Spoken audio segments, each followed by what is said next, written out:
Hello everyone, my name is Sanjana Yadav और आज हम बात करने जा रहे हैं CUT जो आपका 2022 का हिस्ट्री का एग्जाम है। उसका क्या सिलेबस है और क्या स्ट्रैटेजी है उसको, इसके लिए आज इस पे हम बात करेंगे। बेसिकली ये जो बच्चे ऑनर्स करने वाले हैं या जिनका सिर्फ हिस्ट्री सब्जेक्ट रहेगा BA में, ये उनके लिए है। तो स्टार्ट करते हैं। सबसे पहले देखते हैं कि इसकी मार्किंग स्कीम क्या है और इसका एग्जाम का पैटर्न क्या है। तो आपका हिस्ट्री एग्जाम का जो पैटर्न है उसमें मीडियम ऑफ इंस्ट्रक्शंस क्या रहेंगे, आपके बाइलिंगुअल रहेंगे। ये आपको खुद से कैंडिडेट चूज करेगा कि उसकी क्या लैंग्वेज होगी। ठीक है, one of the 13 language mention above और इंग्लिश मेनली उसमें दिया रहेगा। ठीक है, आपके एग्जाम्स में कितने क्वेश्चंस पूछे जाएंगे? तो आपके एग्जाम में टोटल 50 क्वेश्चंस पूछे जाएंगे, जिसमें से आपको सिर्फ और सिर्फ 40 क्वेश्चंस के आंसर देंगे। ठीक है, टोटल ये जो आपका एग्जाम है 200 मार्क्स का रहेगा और सारे के सारे क्वेश्चंस आपके MCQ बेस्ड रहेंगे, जो सिर्फ और सिर्फ किस पर बेस्ड होंगे? आपकी NCERT की क्लास 12th पर। That's it. इसके अलावा कुछ भी कहीं से नहीं पूछा जाएगा। सिर्फ और सिर्फ आपने जो अपनी 12th क्लास में हिस्ट्री पढ़ी है सिर्फ उसी से पेपर आएगा। 50 क्वेश्चंस आएंगे जिसमें आपको 40 क्वेश्चंस का आंसर देना है। 200 मार्क्स का ये पूरा पेपर रहेगा। एक क्वेश्चन कितने मार्क्स का होगा? 5 मार्क्स का होगा। और आपका अगर कोई क्वेश्चन इनकरेक्ट होता है तो उसमें आपको कितने देने हैं? टोटल 1 मार्क्स आपके माइनस होंगे। ठीक है, और ये आपका जो एग्जाम है वो होगा आपका वंस इन अ ईयर में। ठीक है, इसके बाद आपका जो एग्जाम का ड्यूरेशन है वो क्या रहेगा? आपका 45 मिनट्स का आपकी टोटल टाइमिंग रहेगी, जिसमें से आपको 40 क्वेश्चन करने। ठीक है, और इसमें आपकी नेगेटिव मार्किंग रहेगी। ठीक है, समझ में आ गया ना ये क्या पैटर्न है? अब बात करते हैं आपकी सिलेबस की कि हिस्ट्री में आपका जो सिलेबस है वो क्या है। तो इसमें टोटल आपके क्लास 12th में जो 15 चैप्टर्स दिए हुए हैं एज इट इज आपसे वही पूछ रहा है और कुछ भी नहीं पूछ रहा है। ठीक है, जो आपका फर्स्ट चैप्टर है ब्रिक्स बीड्स एंड बोन्स, ईंटें मनके और अस्थियां, यहाँ से क्वेश्चंस आएंगे। यानी कि जो हड़प्पा सभ्यता है उसको पूछा जाएगा इसमें कि आपकी the story of the first city Harappa archaeology, Harappa की जो कहानी है शहर की वो क्या है। ठीक है, इसमें आपका अर्ली अर्बन सेंटर्स क्या है, हड़प्पा का डिस्कवर कैसे हुआ और उसकी जो रिपोर्ट है आर्कियोलॉजिकल वो आपको बतानी है। पूरा का पूरा जो आपका इंडस वैली सिविलाइजेशन का चैप्टर 1 दिया हुआ है इसमें आपसे वो क्वेश्चंस पूछे जाएंगे। नेक्स्ट है आपका चैप्टर नंबर 2।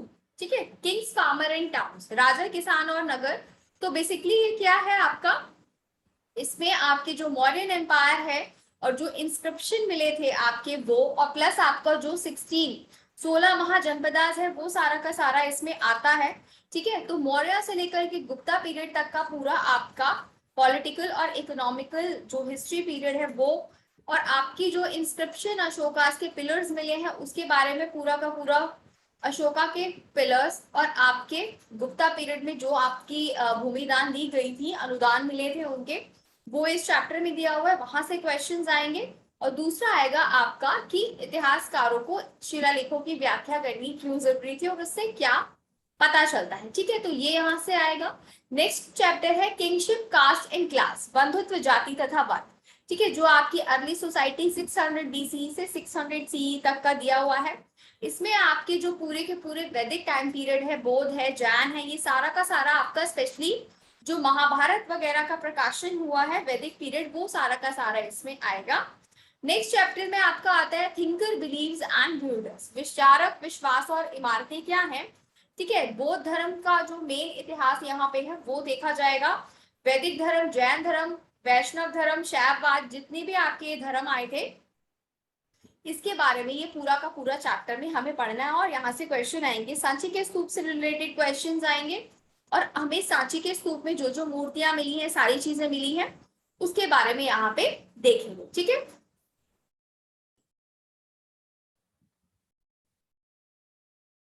इसके बाद नेक्स्ट आपका आता है chapter number 5, through the eyes of the traveller, यात्रियों के नजरिए से। यानी कि जो 10वीं से लेकर के 7वीं शताब्दी के बीच में जितने भी आपके यात्री यहाँ पे आए थे, यानी कि जो मेडिवल पीरियड स्टार्ट हो जाता है हमारा, तो यहाँ पे बहुत सारे राइटर्स आए थे और यहाँ पे उन्होंने जो भी देखा है, ठीक है, उन्होंने क्या किया है अपने आर्कियोलॉजिकल अकाउंट्स में उन सारी चीजों को लिखा है। ठीक है, तो अपनी जो उन्होंने यात्रा किया इंडिया का, भारत का जितना भी विवरण था, जैसे आपका अल बिरूनी है, इब्न बतूता है, बर्नियर है, स्पेशली इन्हीं को पढ़ना है और इन्हीं से क्वेश्चंस आएगा।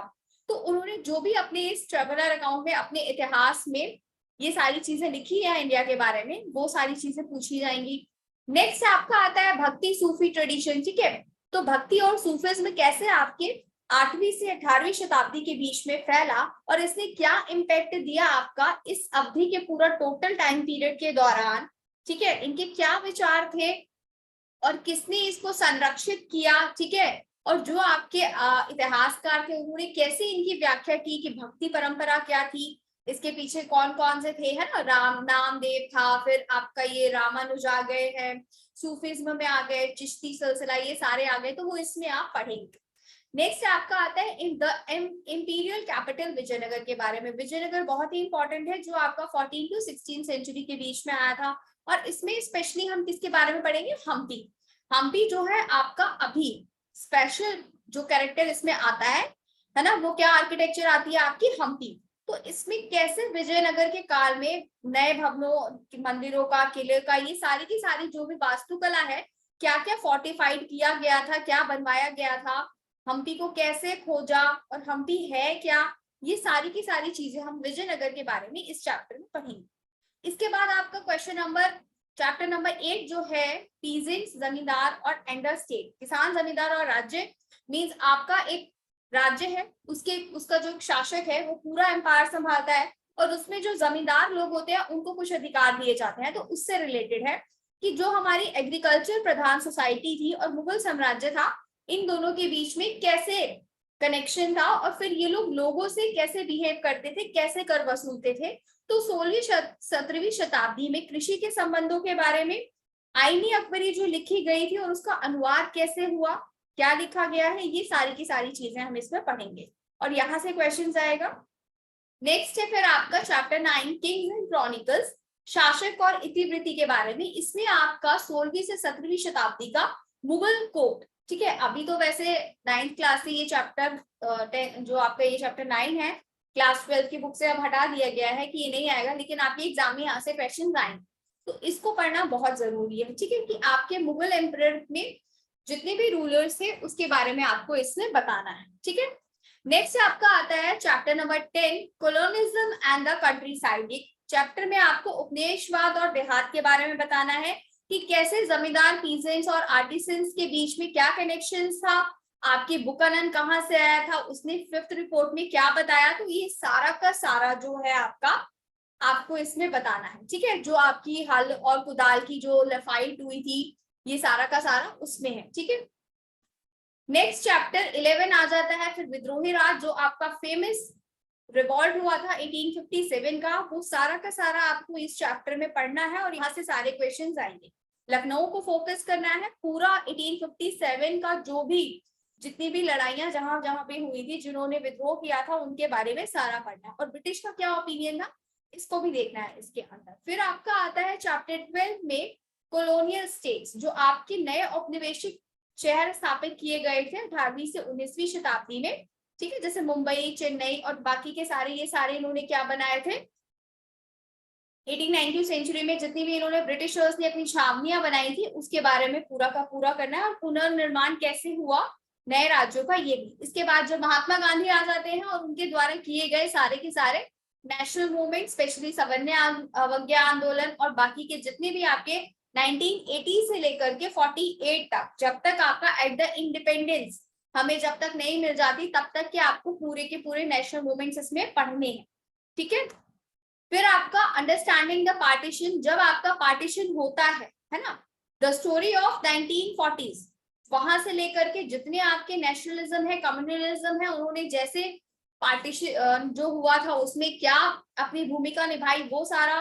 पंजाब का पार्टीशन, बंगाल का पार्टीशन, इस पे मेन फोकस है, ठीक है। तो ये सारा का सारा रिकंस्ट्रक्शन पार्टीशन को लेके पढ़ना है, यहाँ से क्वेश्चन आएगा। और फिर आपका एट द एंड आएगा फ्रेमिंग ऑफ द कॉन्स्टिट्यूशन, जब हम लोग क्या हो गए, आजाद हो गए, इंडिपेंडेंट हो गए, तो अब हमें राज्य को चलाने के लिए क्या चाहिए था, कॉन्स्टिट्यूशन चाहिए, ठीक है, रूल्स चाहिए थे तो उसके लिए क्या बनाया गया, कॉन्स्टिट्यूशन बनाया गया, जिसके बाद क्या हुआ, एक न्यू एरा बिगिन हुआ, जिसमें आपका मेकिंग ऑफ कॉन्स्टिट्यूशन क्या क्या था, और आपकी कितनी कॉन्स्टिट्यूशन असेंबलीज हुई थी, उसके बाद कैसे आपने कॉन्स्टिट्यूशन को ड्राफ्ट किया, वो सारी की सारी चीजें क्या करनी है, इसमें आपको पढ़नी है। ठीक है, तो वन बाय वन ये चैप्टर्स को क्या करेंगे, हम डिस्कस करेंगे और अच्छे से इसको कंप्लीट करेंगे। Okay, thank you so much.